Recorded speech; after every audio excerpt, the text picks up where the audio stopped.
দিবে হবে না।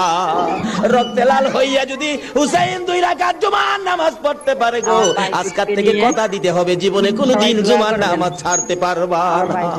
জুমার নামাজ আদায় করতে সময়টুকুন দিলে নামাজ শুরু করে দিলেন, রুকু সিজদার কাজ শেষ করে তাশাহুদে বসে সালাম ফিরানোর আগ পর্যন্ত কাছাকাছি বসে বসে এই যদি সৈন্যরা নামাজের ভিতরে প্রত্যক্ষদর্শীরা বলেন এক একটা করে তীর মারে হুসাইনের গায়ে, ডান দিক দিয়ে যদি তীরটা মারতো বাম দিক দিয়ে বেরিয়ে যাইত, সামনে দিয়া মারলে পিছন দিয়া বেরিয়ে যায়, এই কিসিমের তীর গো নামাজের ভিতরে বাহুতুরটা তীর লাগাইছে।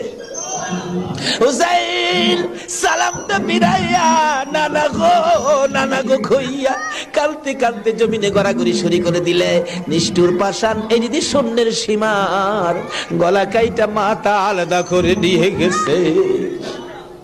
হুসাইন শহীদ হয়ে যায়।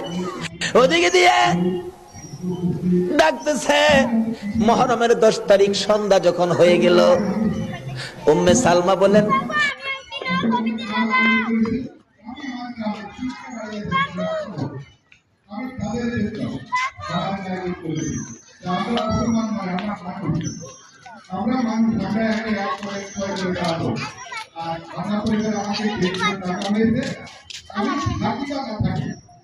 আমি আমেরিকা থাকলেও আপনারা আয়োজন করবেন, আমি সম্ভব করি আগের অনুষ্ঠানেও পাঠিয়েছিলাম, এবারও পাশে আছি, ভবিষ্যতেও শুধু 10,000 টাকা নয়, কোথায় কোথায় ঘুরলাম আপনাদেরকে দেখালাম।